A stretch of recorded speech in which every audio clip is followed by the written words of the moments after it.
이스라엘 백성은 하나님께서 선택하신 백성이고 또한 하나님께서 늘 함께 하셨습니다마는 그들의 역사를 보면 언제나 어려움들이 많이 있었습니다. 또 오늘 우리 그리스도인들도 하나님을 믿지만은 우리의 가정에, 우리의 기업에, 우리의 교회 가운데는 어려움들이 종종 있음을 경험하게 됩니다. 사람이라면 누구에게나 어려움이 있음을 경험하는 것이 당연하기도 한 것이죠. 그런데 하나님께서는 그 모든 어려움과 환난에서 우리를 건져주기를 원하십니다. 할렐루야.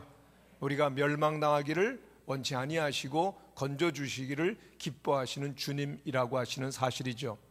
그런데 중요한 것은 그러한 여러 가지 어려움을 당할 때 우리들이 해야 될 일이 있습니다. 하나님 앞에 겸손히 나아가서 기도할 때 하나님께서 모든 문제를 해결해 주시고 위기로부터 우리를 건져주시는 것입니다. 그런데 하나님 앞에 나아가기를 원치 않습니다. 하나님께 구하지 않습니다. 그리고 인간의 방법으로만 문제를 해결하려고 하면은 성경에 보면은 어떤 왕이든지 그리고 그 나라든지 모두가 멸망했음을 말해주고 있습니다. 그렇습니다. 우리가 살고 있는 세계에는 두 가지 세계관이 충돌하고 있는 것을 우리는 늘 봅니다. 첫째 세계관은 우리 각자 인간이 자기의 운명을 통제해야 된다라고 믿는 것입니다. 우리 인간은 자기 운명의 주관자다 이겁니다. 내가 내 주인이기 때문에 내 힘과 지혜에 의지해야 된다라고 하는 것입니다. 또 다른 세계관은 하나님께서 다루신다는 것이죠. 물론 우리가 우리 각자의 재능과 그리고 최선을 다해야 될 것이지만은 우리가 궁극적으로 의지해야 될 대상은 우리 자신이 아니라 오직 하나님이시라. 우리에게 공급해 주시는 그 하나님의 힘과 지혜로만 진정한 성공이 가능하다라고 하는 믿음인 것입니다. 결국은 우리 인간이 선택을 해야 되는데 우리가 믿음의 눈을 들어서 우리의 도움과 진정한 힘의 근원이신 하나님을 바라볼 때 우리의 삶은 승리로 나아가는 줄로 믿습니다. 오늘 본문 말씀 가운데 보면은 이스라엘 민족과 블레셋 전투의 장면 이야기가 나옵니다. 그런데 그 전에 있었던 블레셋과의 전투를 보면은 첫 번째 전투에서 이스라엘 백성들이 4,000명을 잃게 됩니다. 두 번째 전쟁에서 무려 3만 명이 죽게 되어지는 큰 패배를 경험하게 됩니다. 그래서 이스라엘 백성들이 심히 낙심을 하죠. 야, 우리들 이제 모든 것이 다 끝났구나 라고 생각을 합니다. 그런데 그때 이스라엘 민족의 믿음은 언약궤 믿음이었습니다. 이스라엘 백성들이 출애굽 여정할 때 늘 함께 했었고 그리고 여리고 성을 언약궤와 함께 돌았을 때 무너져 내렸던 그 언약궤만 붙들고 있으면 우리는 언제나 안전하다라고 생각을 했었던 것입니다. 그런데 그 언약궤와 함께 나갔던 그 블레셋과의 전투에서 그들은 처절하게 패배를 했고 그들이 한 가지 중요한 사실을 깨닫게 됩니다. 무엇이죠?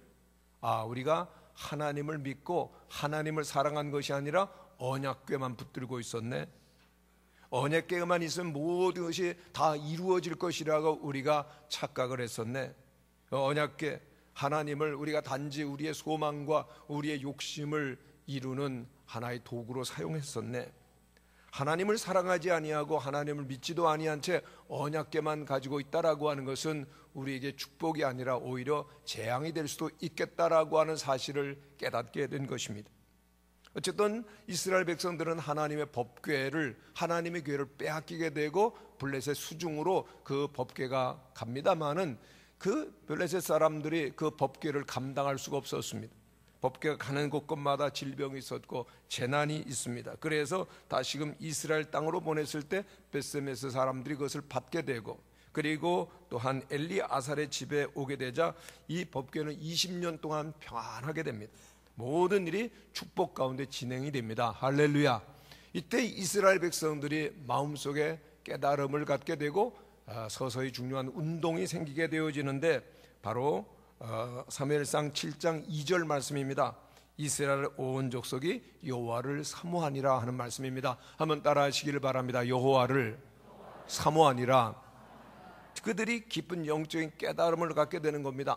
그렇구나. 우리들은 하나님의 백성이고 하나님을 섬겨야 되는구나.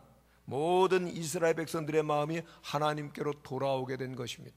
그렇습니다. 하나님의 사람들의 마음이 하나님께 돌아올 때만 미래가 있고 소망이 있음을 믿는 성도들이 되시기를 바랍니다. 그래서 오늘 본문에 유명한 미스바 대성회가 나오는 것입니다. 이 집회는 이스라엘 민족을 그야말로 다시금 영적인 침체 속에서부터 건졌고 새롭게 하며 새로운 부흥으로 나아가는 출발이 되었던 것입니다. 제사장 사무엘은 이스라엘 백성들을 모두 미스바에 모여서 우리들이 대성회를 갖자라고 선포를 하게 됩니다. 우리들이 우리의 대적 블레셋으로부터 건짐을 받기를 원하고 하나님이 우리와 함께하기를 원한다면 우리들이 모여야 된다라고 그렇게 미스바 성회를 갖게 됩니다. 여기에서 일어난 영적 대각성 운동은 이스라엘의 큰 부흥이 되었고 그리고 이스라엘에게 위대한 승리를 가져다 주는 것이죠. 저는 오늘 말씀을 준비하면서 여기에 미스바 이 성회가 우리들에게 일어나야 되겠구나 하는 사실을 깊이 깨닫고 그리고 사모하는 마음이 생겼습니다. 미스바 성회는 다른 모임이 아니라 우리의 매일 주일마다 모이는 성회가 되어야 될 줄로 믿습니다. 이 예배 가운데 하나님의 영광이 임하시기를 바랍니다. 우리 모든 성도들이 하나님의 말씀을 듣고 은혜를 받고 그리고 또한 우리 하나님께서 이스라엘을 도우신 것처럼 여러분들의 삶의 현장까지 늘 함께 하셔서 여러분들의 삶의 큰 역사와 하나님의 승리와 성공이 있게 되시기를 간절히 축원합니다. 정말 우리 교회에도 미스바 성회 같은 은총이 함께 하시기를 간절히 사모하게 되는 것입니다. 그렇다면 이 미스바 성회의 특징은 무엇입니까? 첫째로 이 미스바 성회는 하나님 앞에 온 이스라엘이 모였다라고 하는 것입니다. 5절 말씀해 보면은 사무엘이 이르되 온 이스라엘은 미스바로 모이라 내가 너희를 위하여 여호와께 기도하리라 하였습니다. 성도 여러분, 사무엘은 모든 이스라엘 백성들에게 모든 남자들은 예외 없이 다 미스바로 모이라고 명령을 내리죠. 미스바라고 하는 히브리어 말의 뜻은 망대, 전망대라고 하는 뜻이고 약 한 870m의 고지입니다. 그리고 그 예루살렘 북서부로 8km 정도 떨어진 곳이었기 때문에 모든 이스라엘이 함께 모이기에 아주 적합한 곳이었습니다. 이제 모든 이스라엘 백성들은 한 마음과 한 뜻이 되어서 미스바에 다 모입니다. 여러분, 이 모임이 하나님 보시기에 얼마나 아름다웠겠습니까? 얼마나 기뻤겠습니까? 오늘 우리 모든 그리스도인들도 하나님 앞에 모이는 일을 힘써야 될 줄로 믿습니다. 미스바는 오늘날 교회를 상징합니다. 교회란 그 원어를 보면은 에클레시아인데 불러서 모으다라고 하는 것입니다. 그래서 그냥 모임이다, 어셈블리라고도 그렇게 번역이 되어지는 것입니다. 모이는데 하나님의 역사하심이 나타난다라고 하는 것입니다. 성도 여러분, 우리가 하나님 앞에 열심히 모일 때 우리들이 살게 됨을 기억하여 하시기를 바랍니다. 여러분이 아무리 활활 그렇게 붙는 숯덩어리라 할지라도요, 그것을 다 뿔뿔이 흩어져 주면 금방 사그러지는 것을 보게 되어집니다. 그러나 다시 함께 모아놓으면 불이 활활 붙고 힘이 붙는 것을 우리는 경험하게 됩니다. 우리 기독교 역사를 보면은 신앙 부흥운동 언제 일어났습니까? 모든 성도들이 하나님 앞에 함께 모일 때 일어나게 되는 것입니다. 마가의 다락방에 120명의 성도들이 함께 모여서 저녁 기도에 힘썼을 때 성령이 불과 같이 바람과 같이 임하고 놀라운 성령의 그 부흥이 일어나고 성도들은 권능이 있게 되었습니다. 그러므로 우리 모든 성도들이 이 시대 가운데서 하나님 앞에 모이기를 힘쓰시기를 간절히 축원합니다. 근데 오늘 이 시대가 모이기가 쉽습니까? 이상하게 뭐가 그렇게 바쁜지 점점 모이기를 힘들어하는 오늘의 현상들을 보게 되어집니다.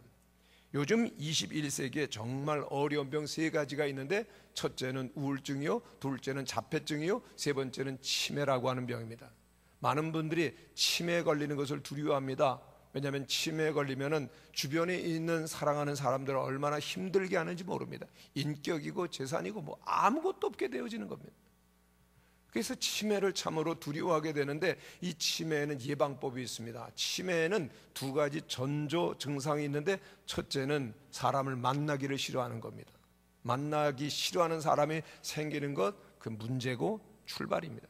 2번째는 듣기를 싫어하는 겁니다. 뭐 마음을 꽉 닫아놓고 듣지 않게 되어지면은 그 다음부터 고립되고 치매가 시작된다는 겁니다. 그러므로 여러분들은 언제나 만나기를 힘쓰시기를 바랍니다. 모임을 힘쓰시기를 바랍니다. 듣기를 힘쓰셔야 됩니다. 영적으로도 마찬가지입니다. 하나님 앞에 나오기를 게을리하고 하나님의 말씀을 듣기를 싫어한다. 영적인 치매로 나아가는 것이죠.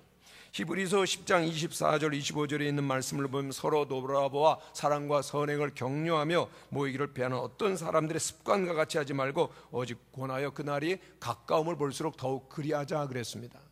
모이기를 힘쓰라고 하시는 겁니다. 그날이 가까울수록, 주님이 오시는 날이 가까울수록 사람들은 모이기를 싫어한다는 겁니다. 그러나 여러분, 모이기를 더욱더 힘쓰시기를 간절히 축원합니다. 예수님께서는 두세 사람이 내 이름으로 모인 곳에는 나도 그들 중에 함께 있느니라고 말씀하셨습니다. 예수님의 이름으로 모이는 것이 중요합니다. 그냥 사람들만 모였다고 모임이 되는 것이 아닙니다. 주님 앞에서 함께 모이면서 그리고 마음을 나누어 하나 되는 것이 얼마나 소중한 일인지요. 그렇습니다. 오늘 우리들이 항상 만나기를 힘쓰시기를 바랍니다. 그런데 엘리의 사사시대에 보면은 모임이 없었습니다. 그의 아들들은 방탕했습니다. 그러자 그들은 언약궤를 잊어버리고 하나님의 영광이 떠나는 치욕스러운 역사를 경험합니다. 그러나 사무엘 시대는 하나님 앞에 모였습니다. 위대한 승리와 부흥이 주어졌습니다. 그러므로 우리 모든 성도들 항상 모이기를 힘쓰시는 은혜가 있게 되시기를 바랍니다. 여러분, 교회를 멀리합니다. 교회를 떠납니다. 그럼 모든 것들이 다 멀어지고 떠나는 것입니다. 무엇이 멀어지죠? 믿음이 떠납니다. 은혜가 떠납니다. 생명도 잃어버립니다. 아무것도 남지 아니하는 것입니다. 그러므로 우리 성도들은 교회를 가까이 할 수 있기를 바랍니다. 교회를 떠난다라고 하는 것은 사랑스러운 우리 주님의 품을 떠나는 것입니다. 주님을 떠나면, 교회를 떠나면 자연히 시험에 들고 그리고 환난을 당할 수밖에 없습니다. 또한 우리 교회에서 우리 성도들에게 주시는 그 사명을 결코 소홀히 해서는 안 될 것입니다.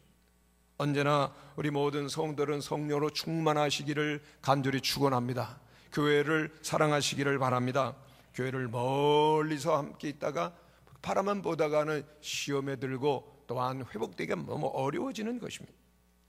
성경에 보면 항상 하나님께서는 성전을 통하여서 은혜와 축복을 주십니다. 유대인들이 얼마나 성전을 사랑하시는지 아십니까? 지금도 그 성지 순례를 가보면은 유대인들이 계속해서 매년 빠짐없이 계속해서 성전에 나옵니다. 성전에 들어갈 수 없어도 그들은 성전 벽을 붙들고 얼마나 기도하는지 모릅니다.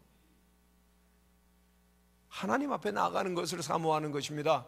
우리 교회 한 장로님께서는 청소년 시절 늘 학교를 가기 전에 교회 와서 들러 기도하고 또 학교 파하고 또 집으로 가기 전에 기도하셨다라고 하는 그런 말씀을 들으면서 가슴이 참 뜨거웠습니다. 하나님을 사랑하시는구나. 하나님 앞에 나아가기 기뻐하시는구나. 우리 성도들은요, 늘 하나님 앞에 바로 나가서 기도해야 되는 것입니다. 아멘. 잘 될 때도요, 부모님께 먼저 달려가는 것이 아니라 먼저 하나님 앞에 가서 기도해야 되는 것입니다. 남편이 승진했습니까? 자녀가 입학을 했습니까? 취직을 했습니까? 좋은 일이 있으십니까? 먼저 교회 와서 엎드려 기도하시는, 감사하시는 성도들이 되시기를 축원합니다. 그렇습니다. 성도는 언제나 교회 앞에, 하나님 앞에 모이는 것입니다. 함께 모여서 기도하고, 함께 모여서 찬송 부르고, 함께 모여서 성경 공부하고, 함께 봉사하고, 함께 교제하는 은혜가 있게 되시기를 간절히 바랍니다. 교회는 하늘에 계신 우리 아버지의 집입니다.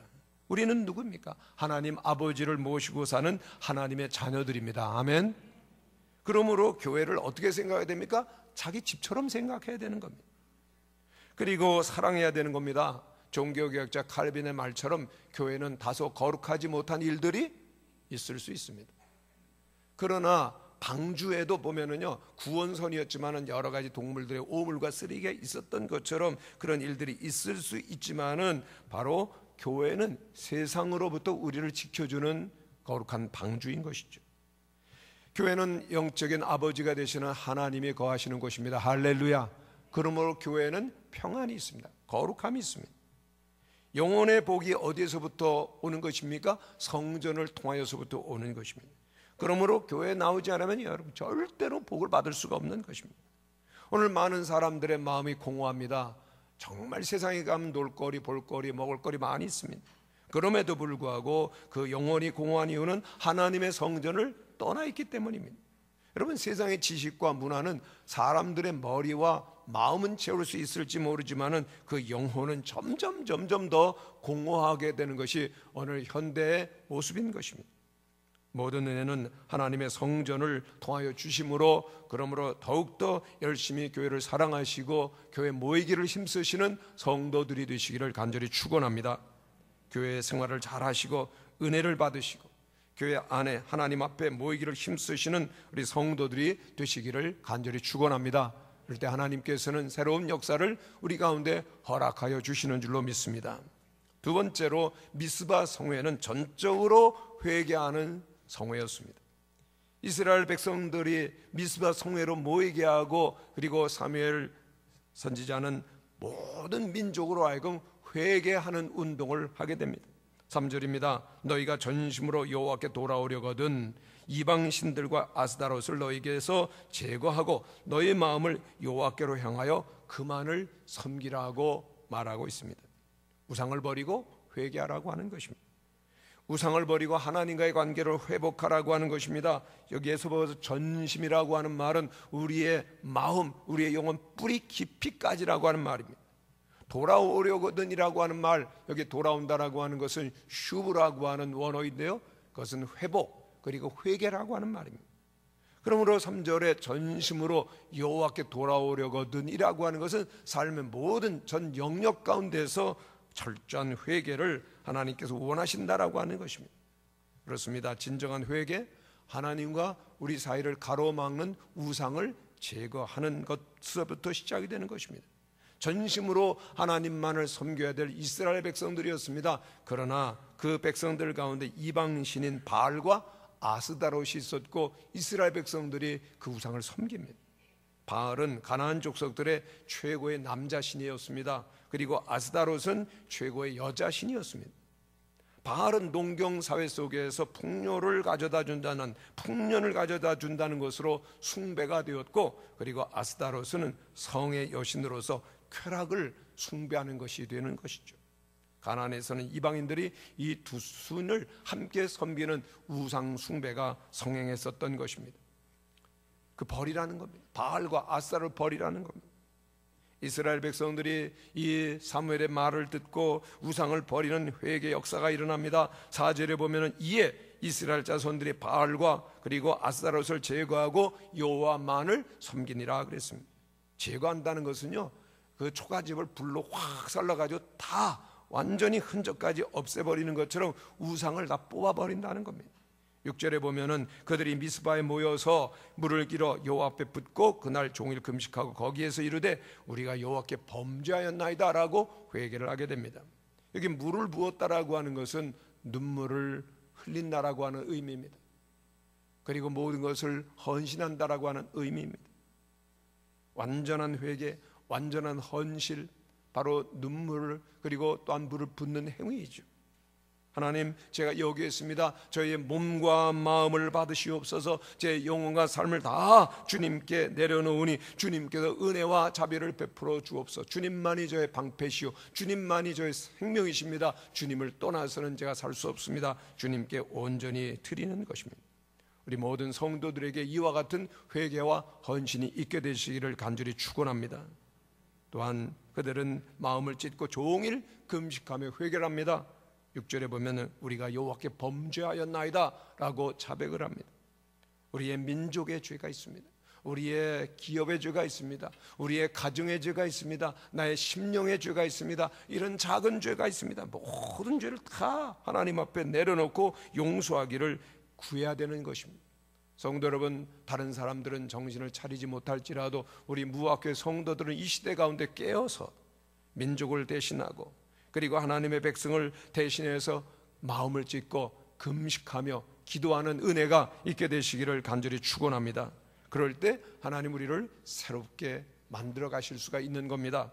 미국의 범죄학자 제임스 윌슨이 깨진 유리창이라고 하는 논문을 발표한 적이 있습니다. 불량배 하나가 한 가게 유리창을 깨고 그리고 도망을 갑니다. 보니까 주인이 작은 피해라고 생각을 해서 깨진 유리창을 즉시 갈지 않습니다. 그리고 종이로 살짝 가리고 그냥 넘어갑니다. 그랬더니 얼마 후에 그 가게 앞에 쓰레기가 더미가 쌓이는 것, 벽에는 낙서가 생깁니다. 주변은 불량배들의 싸움터로 변하고 손님들이 눈에 띄게 줄더라는 겁니다. 즉 깨진 유리창과 같은 사소한 그 피해를 방치하게 되어지면은 절도나 폭력 같은 더 큰 강력 범죄가 발생하더라고 하는 논문입니다. 여러분, 깨진 유리창을 사람들이 보면은 건물주가 이 건물을 포기했구나라고 하는 인식을 갖게 되고, 그러면서 시간이 가면서 그것은 점점 무법천지로 변화돼 가는 모습을 띠게 된다라고 하는 겁니다. 무슨 교훈입니까? 작은 무질서, 하찮은 범죄를 가볍게 여기면 그것은 심각한 범죄로 더욱더 발전하고 결국은 돌이킬 수 없게 된다는 겁니다. 성도 여러분, 그렇습니다. 우리들이 하나님 앞에서 믿음으로 살 때 작은 실수, 그리고 또한 죄가 있을 수 있는데 그것을 방치하게 되어지면 치명적인 실패와 파멸을 우리의 삶의 가정에 불러들이는 것입니다. 그러므로 해야 될 일이 있습니다. 항상 깨어 있으시기를 바랍니다. 우리의 자신을 돌아보고 그 유리창의 먼지를 닦고, 그리고 깨진 유리창을 즉시 갈아 끼우는 일들이 있어야 되는 것입니다. 우리가 하나님의 뜻보다도 순간적인 이익과 쾌락에 눈이 멀어서 죄에 빠지는 것, 아주 작은 순간 작은 일로부터 시작이 됩니다. 조금이라도 나태해져서 기도와 말씀을 게을리하게 되어지면 하나님보다 세상을 더욱더 의지하고 따라가게 되어지고 금방 죄악 가운데 빠져들 수 있다는 것을 우리는 생각해야 될 것입니다. 시편 1편에 보면은 복 있는 사람은 악인의 꾀를 쫓지 아니하며 죄인의 길에 서지 아니하며 오만한 자의 자리에 앉지 아니하고라고 말하고 있습니다. 죄 짓는 자리에는 있어서는 안 된다는 겁니다. 죄의 길의 행동에서는 돌이켜야 된다라고 하는 것입니다. 성도 여러분, 오늘 우리들에게 필요한 것이 뭡니까? 모든 죄로부터, 우상으로부터 돌이키는 것입니다. 현대인들이 버려야 될 우상이 있습니다. 현대인들이 버려야 될 우상도 역시 바알과 아세라죠. 물질의 풍요를 쫓고 그리고 성적인 쾌락을 쫓아가는 일, 그것이 우리를 멸망시키는 일이라고 하는 것을 알고 돌이켜야 됩니다. 어제 국민일보의 그 연세대학교 철학과 명예교수인 96세 김영석 교수님께서 인터뷰를 한 기사가 나왔습니다. 그분이 그런 말씀을 하십니다. 내 나이 이제 90인생에서 세상을 돌아보니 권력에 그리고 성적인 욕망이 과하게 되어지면 반드시 죄를 잉태하게 되더라 하는 이야기가 얼마나 가슴에 깊이 다가오는 이야기인지 모릅니다. 힘을 갖고 더 많은 것을 소유하고 그리고 성적으로 그 유혹을 받고 무너지면은 결국은 죄를 짓더라는 얘기죠. 오늘 우리가 이 시대 가운데서 많은 젊은이들 그리고 또한 많은 우리 장년들 세대 속에서 바로 이러한 경제적인 풍요 그리고 그에 따르는 성적인 타락의 현상이 일어나는 것을 보게 되어집니다. 여러분, 유럽 땅에 그 영적인 타락이 경제적인 풍요로부터 왔습니다. 하나님을 배교하고 떠나는 행위가 계속 일어나고 있습니다. 기독교 국가의 대표적인 그러한 지역이었던 유럽 땅에서 젊은이들이 하나님이 어딨냐? 신 없다. 그리고 인간에게는 불가능이 없다라고 말하면서 인간의 바벨탑을 쌓아갑니다. 하나님을 예배하던 예배당 텅텅 비어가고 문화재로 바뀌고 술집으로 바뀌고 젊은이 술을 마시고 성적인 타락과 육신의 정욕을 채우기 위한 그런 장소로 변질되어가는 일들을 보게 되어집니다. 오늘 우리들이 이러한 현실을 보면서 가슴 아파야 됩니다. 오늘 우리에게도 이러한 일이 일어날 수 있다라고 하는 것이죠. 여러분, 가나안의 주요 신인 바알과 아세라 숭배 때문에 하나님께는 가나안에 함께 하실 수가 없었습니다. 가나안 족속을 멸하게 이르셨습니다. 우리도 마찬가지입니다. 오늘 우리들에게 하나님께 원치 아니하는 우상이 있다라고 하면 하나님을 가까이 할 수가 없게 되어지고 뿐만이 아니라 결국은 그 우상과 함께 멸망할 수도 있다라고 하는 사실을 우리는 깨달아야 되는 것입니다. 오늘 우리들에게 하나님보다 더 사랑하는 것이 있습니까? 그것이 우리의 우상이 되는 것입니다.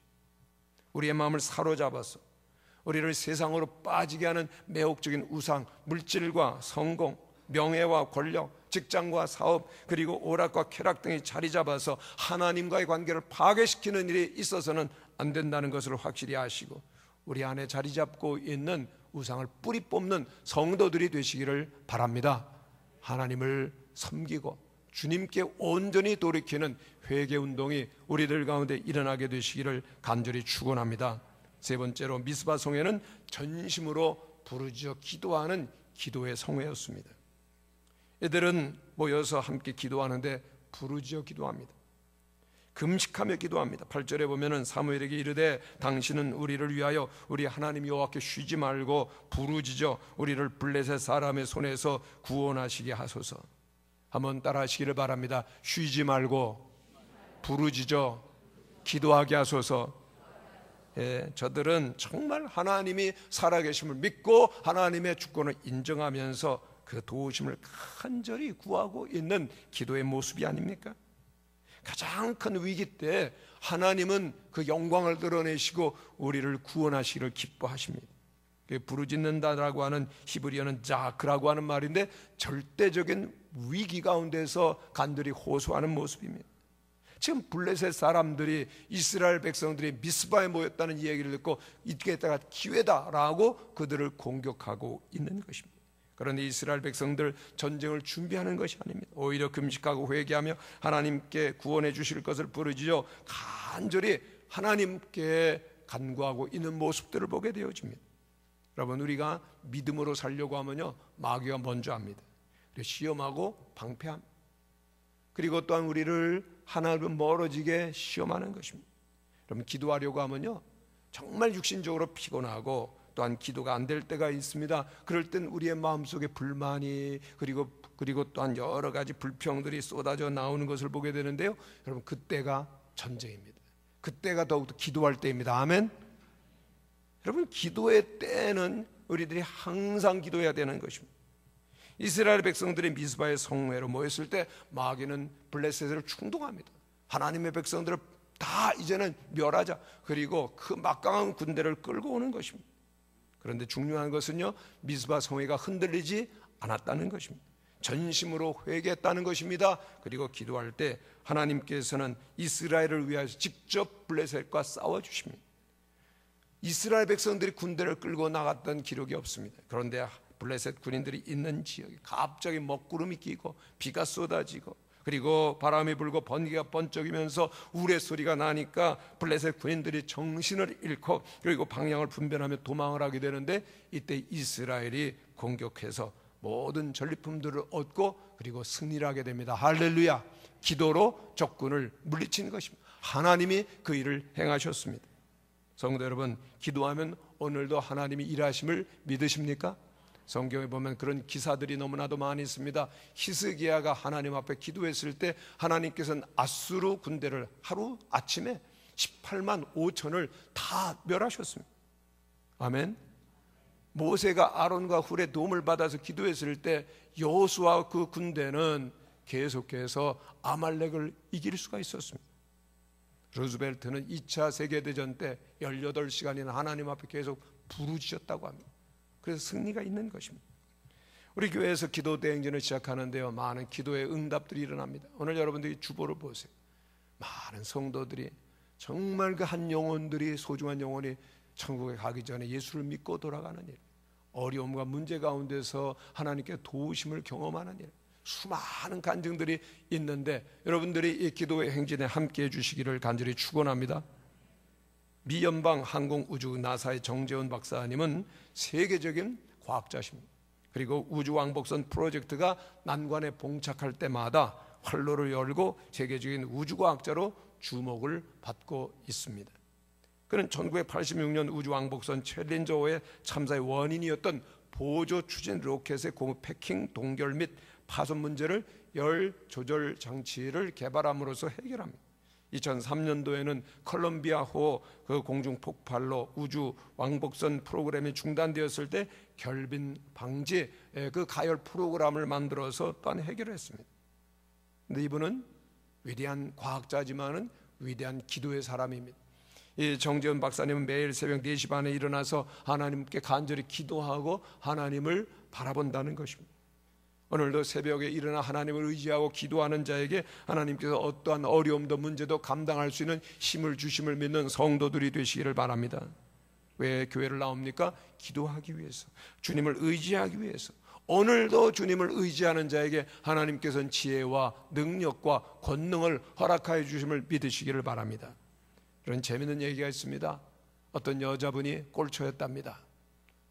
담배를 못 끊었어요. 야, 내가 교회도 나가는데 담배를 못 끊어? 너무너무 고민이 됐어요. 많이 시도를 했지만은 안 되는 겁니다. 그래서 어느 날 기도를 합니다. 하나님, 살아계세요? 살아계시면 담배 좀 끊게 해주세요. 제가 담배를 끊으면 하나님 정말 믿을게요. 그리고 나가서는 담배를 피는 겁니다. 그래요, 여러분. 끊게 해주세요. 그러고 피는 거예요. 식당에 부엌에 가서 딱 담배를 하나 딱 이렇게 피워 물고, 그리고 한 모금 깊이 빨아들였는데 그때 기절을 했답니다. 한참 후에 깨났어요. 그리고 얼마 후에 또 한 대를 피워 물었는데 그 다음에 너무 써서 담배를 피울 수가 없게 되었다고 합니다. 그 뒤에 담배를 끊었고 하나님 살아계심을 믿었다는 이야기가 있습니다. 여러분, 골초가 있으시면 기도하시기를 바랍니다. 여러분, 우리가 하나님 앞에 영적으로 호흡을 해야죠. 세상의 근심 걱정, 그런 한숨을 뭐하러 피는 겁니까? 우리 성도들은 영적인 삶을 살아야 되는 줄로 믿습니다. 영적으로 죽으면 다 죽은 것과 마찬가지입니다. 영혼이, 심령이 죽었는데 그 삶에 무슨 의미가 있겠습니까? 교회도 영적으로 건강해야 됩니다.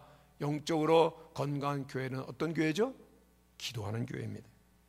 우리 성도들은 교회 와서 말씀도 배우고 봉사도 하고 여러 가지 사역도 해야 되겠지만 무엇보다 해야 될 일은 기도에 힘쓰는 것입니다.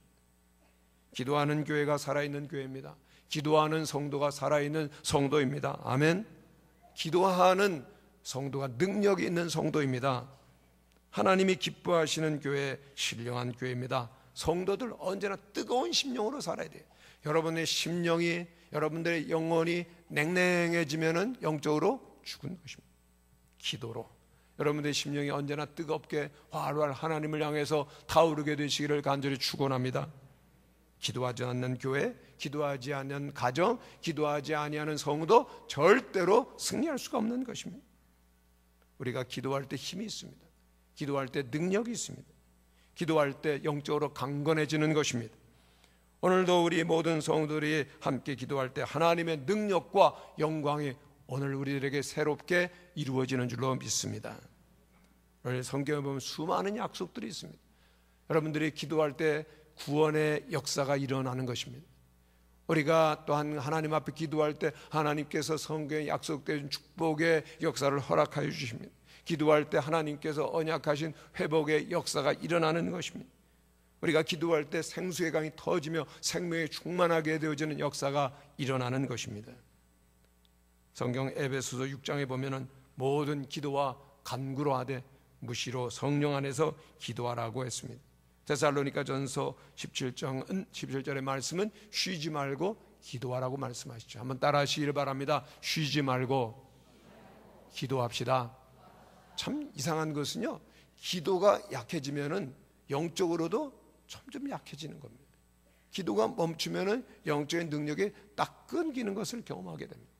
예외가 없습니다. 아무리 오랫동안 기도를 해왔어도 기도가 멈추는 순간부터 영적인 공급이, 영적인 능력이, 에너지가 소멸되는 것을 경험하는 것입니다. 참 당황스러워요. 아니, 그만큼 기도를 많이 했는데. 근데 호흡입니다. 그럼 호흡을 얼마나 참을 수가 있습니까? 계속해서 해야 되는 것이죠. 우리 무학교 성도들은 언제나 계속해서 쉬지 말고 성령 안에서 무시로 기도하게 되시기를 바랍니다. 그럴 때 하나님의 영광과 그리스도의 이름의 권세와 능력이 나타나는 줄로 믿습니다. 기도할 때 어떤 일이 일어날까요? 오늘 우리 본문에 있는 말씀 12절에서 14절 말씀을 우리 한번 같이 읽어보시겠습니다. 우리 10절부터 한번 좀 읽어보셔도 좋을 것 같습니다. 10절부터 1절 같이 읽죠. 시작. 사무엘이 번제를 드릴 때 블레셋 사람이 이스라엘과 싸우려고 가까이 오매 그날에 여호와께서 블레셋 사람에게 큰 우레를 발하여 그들을 어지럽게 하시니 그들이 이스라엘 앞에 패한지라. 이스라엘 사람들이 미스바에서 나가서 블레셋 사람들을 추격하여 뱃갈 아래에 이르기까지 쳤더라. 사무엘이 돌을 취하여 미스바와 센 사이에 세워 이르되 여호와께서 여기까지 우리를 도우셨다 하고 그 이름을 에벤 에셀이라 하니라. 이에 블레셋 사람들이 굴복하여 다시는 이스라엘 지역 안에 들어오지 못하였으며 여호와의 손이 사무엘이 사는 날 동안에 블레셋 사람을 막으심에 블레셋 사람들이 이스라엘에게서 빼앗았던 성읍이 에그론부터 가드까지 이스라엘에게 회복되니 이스라엘이 그 사방 지역을 블레셋 사람들의 손에서 도로 찾았고 또 이스라엘과 아모리 사람 사이에 평화가 있었더라. 아멘. 이 말씀이 우리 모든 성도들에게 임하게 되시기를 간절히 축원합니다. 미스바에 모여서 이스라엘 백성들이 함께 회개하며 기도하였더니 하나님께서 블레셋 군대를 이기게 하십니다. 할렐루야. 그리고 빼앗겼던 모든 땅들을 다시 회복하게 하는 일이 있었고, 그리고 아모리 사람들과 사이에 평화가 있었더라 그랬습니다. 한번 따라 하시기를 바랍니다. 평화가 있었더라. 우리의 삶의 평안과 화평 언제 이루어집니까? 미스바 성회가 있을 때입니다. 하나님 앞에 나와서 하나님을 만나고 우리들이 회개하며 온전히 기도하며 예배하게 될 때만 우리들은 승리하는 줄로 믿습니다. 잃어버렸던 영화, 잃어버렸던 건강, 잃어버렸던 축복을 주님께서 다시금 허락하시고 우리의 삶에 평화가 있는, 평안이 있는 놀라운 역사가 일어나게 될 것을 믿는 성도들이 되시기를 바랍니다. 우리 속에 있는 우상들 빼버리셔야 됩니다. 하나님과의 관계를 단절시키는 모든 우상과 죄악들을 철저히 뿌리까지 뽑아내시고, 그리고 하나님께 나아가게 되시기를 바랍니다. 회개하라, 천국이 가까웠느니라. 회개할 때만이 하늘의 천국이 임하며 이 땅의 천국이 이루어지는 것입니다. 그리고 쉬지 말고 기도하시는 가운데 하나님께서 이스라엘을 위하여 행하신 놀라운 승리와 응답의 역사가 우리 성도들에게 있게 되시기를 간절히 축원합니다.